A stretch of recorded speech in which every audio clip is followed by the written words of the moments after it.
been to the A, but I'm ballin' like Garland. Ain't playing no games, ain't telling them sorry. My upgrade the chain and I'm copping the car. What's good, YouTube? I'm back with another video. I'm back with another breakdown, and I'm back with testing your IQ. So today, right, I was watching this game. March Madness is going crazy right now, right? I was watching St. John's versus Kansas. Like, I watched this full game, and throughout the game, Kansas was losing. St. John's was up mostly all game, right? To the second half. And I was watching it, I'm like, Kansas is gonna lose. They was trailing. They was kind of playing bad. The game, when it started, it was kind of too like fast paced. The pace was too fast. So I'm like, St. John's gonna, they're gonna come out with the win, probably by like 5 or 10. Because it was like, it was an even game, but Kansas played sloppy this game, right? And I was surprised they caught up for second half. So this play, I wanted to break down and see what happened. Who did what? Was it a bad call on the coach? Was it a good call on the offense? Was this a planned, play, or was it just off of instincts and, IQ?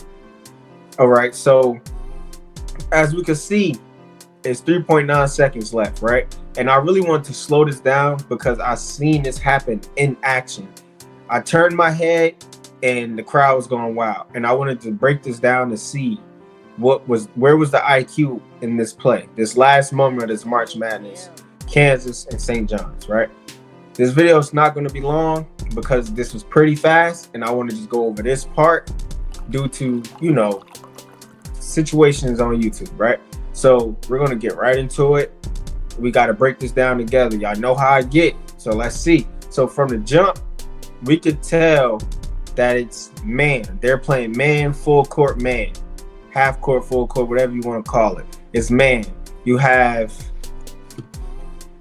him on him. He's on inbound. He's on him, right? So right here, right? He don't know where his man is. This could have went bad. We're gonna start off right here. This could have went bad for him, right? But let's see, right? We're gonna see. Right? So before the coach is calling something, both coaches, this is a crazy intense moment. You got a guy right here on the bench. He got the he just hoping everything go well. This is an intense moment. It's March Madness playoffs. Tournament. Right? So at the inbound. Now we're gonna stop here. Y'all remember what I said with him?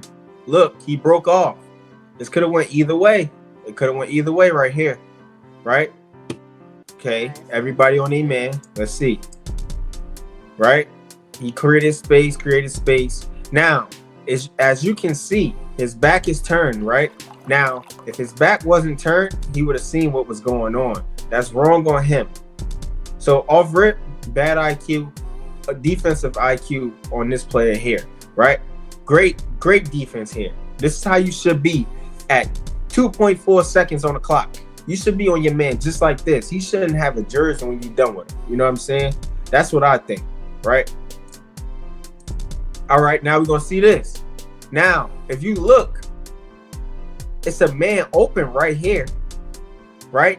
Look at this. They both chase one man because why? The guy, we're going to go back. This is why. They both chasing that man, right? Y'all remember him. He's not paying attention to who he's supposed to be guarding. He should have been on him like this. And all when it comes down to it, you must be on your man. You must see everywhere he go, right? Let's see what happened. Right? So look, by him lagging behind, he got up there, and which made this guy open. Y'all see that, right? Like, we know what the main focus is this, but we're gonna look around and see all the possibilities that could have happened, right? Y'all know how I do. So he was open right here. Now, it determines if when this guard get to this hash or this, would somebody pick up right here, right? Also got a man here, and I'm not sure if that was the inbounder or not. Remember what I said. Look, open man here. Remember what I said? I don't be wrong. I do not be wrong. From the jump, I knew who the problem was. It's this guy. He is the main problem on Kansas defense in this moment. It's 0.9 seconds left. You have him here, but he's already in motion to shoot. Now that I think about it, once he passed that ball, it was really no chance of him getting that shot up in time. But 9 seconds left, you got to think about it, the time of the pass and the time of all of this, right? So with the 9 seconds left, that'll be like, let's calculate that, right? Probably knocked down 4 seconds. So you probably had time to shoot, but it was a catch and shoot. Like no gather, nothing. You got to touch the ball and let it go, right? Which was a great layup, by the way. This was a great layup, by the way. Great layup. And I watched this live, y'all. I seen this live, but I'm like, I got to come break this down for the game. You know what I'm saying? We got to come break this down and see what happened. Like, what went wrong? Who did what? So, off rip, he's going to be our IQ player of the game, the guard. That was a great take. He knew his defender was weak, and he took it on 2 people, I believe, right? Now, as a coach, this is what you want to see. I needed everybody just like that. I needed him all up on the ball. I needed him closer. You have to be tight, like a handshake. You know what I'm saying? Now let's watch him again. Faked him out because he's paying attention to ball. In my other videos, I always say that people watch the ball too much. They don't watch what they're supposed to be doing.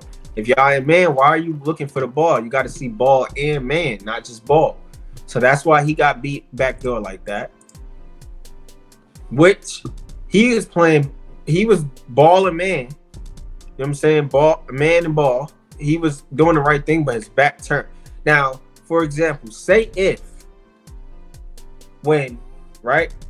So we have this, right? That's coming up. That's going there, right? Cool.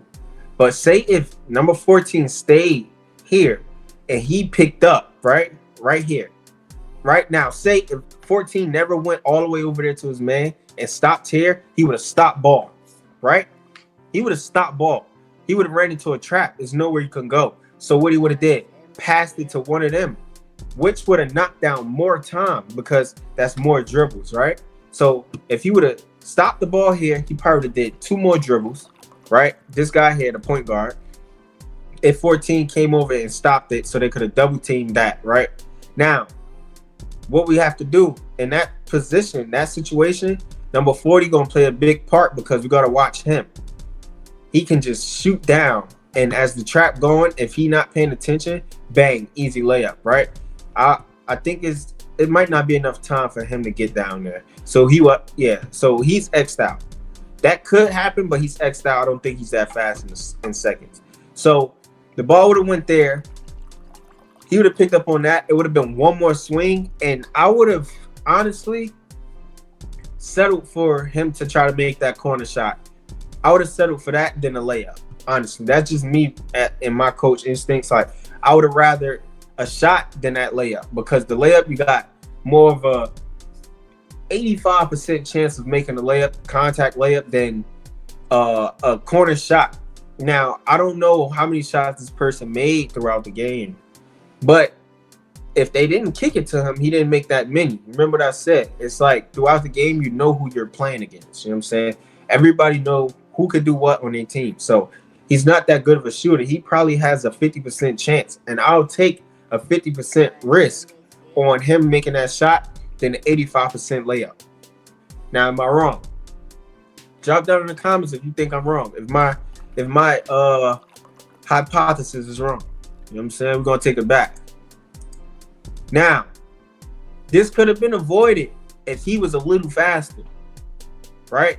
I'm just so caught on him being open in this corner, but it could have been avoided if he was a little bit faster, because he could have fouled.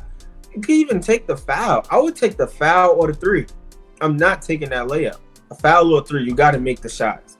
You might make one, cool, but we still got time for a timeout, maybe. and we could try to do something, right? That's crazy. That is crazy. Look at these two guys on one man. That's how you know this one man was dangerous this game. He was one man that was scoring the ball, and they knew that. He wasn't really doing nothing. That's why they left him open in that corner. That's what I got from this, right? Which was crazy. Great win for St. Joseph. That was a great basketball game. It started off slow, but both teams picked it up. Kansas, shout out to y'all for making it there. I actually personally like Kansas. I had them winning this game. I'm not gonna lie. I thought Kansas was going to take this game, but things went, St. Joseph's way. So, with that being said, I think moving forward, I'm going to rock with St. Joseph in the next game. I got to see who they play.